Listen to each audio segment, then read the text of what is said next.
using pen names to publish.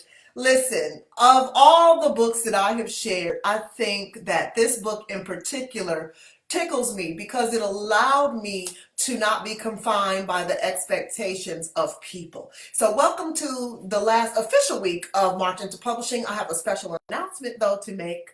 For those of you who will be attending my workshop on Saturday in Plano, I can't wait to see you, and you will be the first to hear the news. Everybody else, you're going to hear about it on Monday.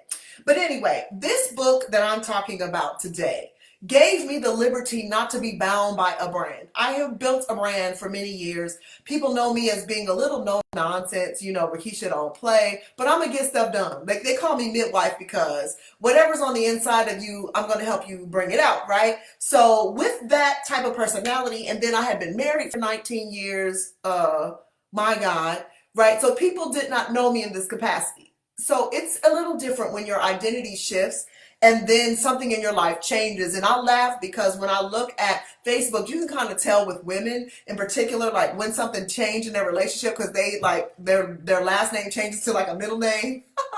But anyway, so I knew that I could publish, but I wanted to publish under a different name because I did not want people to look up my name and find this, but it's still my brand and I'm proud of the work. So today,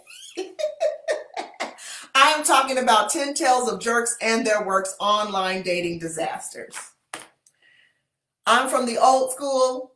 I was approached the old school way. And then after I was not coupled, what my hairdresser, the girl who does my hair sometimes, told me about online dating.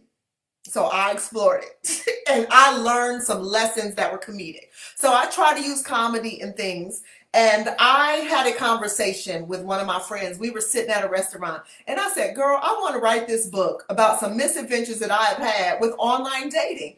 And she was like, you should do it. So I wrote little notes down. This is me. So I always use my phone when I have an idea. And I opened up my notes app and I put like the idea down and I write a few notes. So I opened up my notes and I put down, and I told her it was going to be called 10 Tales of Jerks and Their Works. So I put down all of these different like names and funny scenarios, but I changed the names. Like I didn't use any real names. I used real instances, but I didn't use any real names. And it was just comedy, straight up comedy, right? So I stayed up. I started this book at night, and this is the reason why you need a good outline. If you have a good outline or a good GPS, a good publishing strategy is what I call it, you can get through your book because you know where you're supposed to go. It's like having an itinerary. So I outlined all of these different chapter titles and names. One is Drunken Danny. Okay. Another is Taco Terry.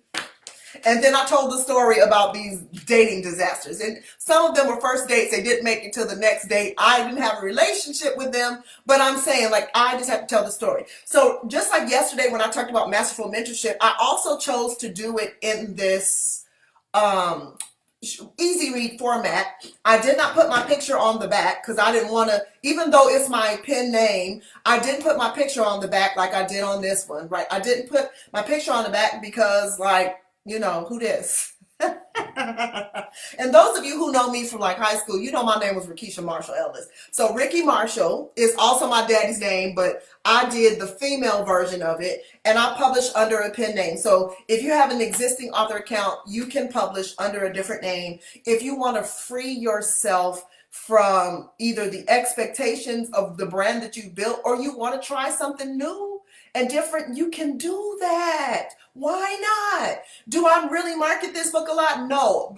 Every time I talk about it on here or other platforms that people know about it, they buy it and they laugh and kiki with me like in the DMs, okay? But that's what it is. So, but if this fits your brand or books like this fit your brand, do it. But I also told you that you could publish as a brand. So that is why I am constantly giving you options, not limitations. You can publish as a brand. You can publish as a pen name. All the royalties will still come to you. So you can do that. I stayed up all night. I started and then 11 hours later, I finished the book. So like it was an all-nighter. And this is what I tell people all the time. If I can stay up in college, and I've done this, and I can write a paper for one professor or one TA to read, and no one else is going to read it, and it took all that work, then why can't I do that for my books that could potentially reach thousands or millions of people? So I did an all-nighter. I pulled an all-nighter. I edited it. Then I sent a copy to my bestie or my executive assistant. She read through it. We laughed. She made sure that it was edited well because she's intelligent and she's smart too, and she's a published author as well.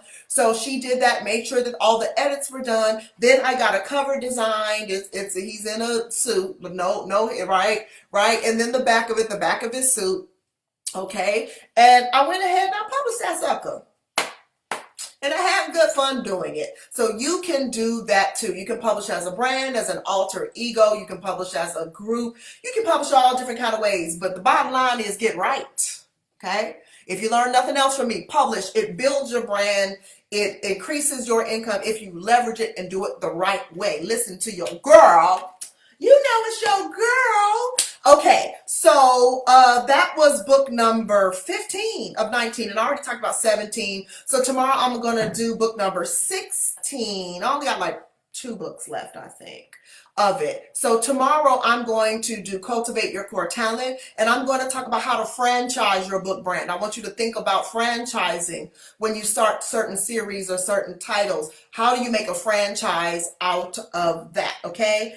I am so excited. Thank you for marching with me the whole month of March into Publishing. I'm excited about Saturday. People are purchasing their tickets. We're very excited. I'm doing brand new training series. So this Saturday I have one, and then I have a big announcement for Monday. Okay? So you will see me tomorrow, and you will see me on Friday. And then I'm going to do my live March into Publishing March 29th from 10 a.m. to 1 p.m. workshop. And then Monday, which is, I believe, is Monday the last day of March. Let me check. Yes. So see, I'm marching into publishing every day. So the last day of March, I will come and I will give you my breaking news. But you got to be at the workshop if you want to know first. Okay. So I wanted to also tell you that 10 Tales of Jerks and Their Works is available on audiobook. Actually, 12 of my books are now available on audiobook. So a lot of you have been asking me, do you have an audiobook? For most of my books, I do. And the ones that don't have audiobooks are journals, workbooks. They ain't no words, okay? But other than that, most of my books are on audiobooks, and the ones that are not, you will see them on audiobook at least by the first week of April. All right, y'all, get right, stay with me. We have a heck of a year to go through, and I'm excited to march into publishing and beyond with you. See you later.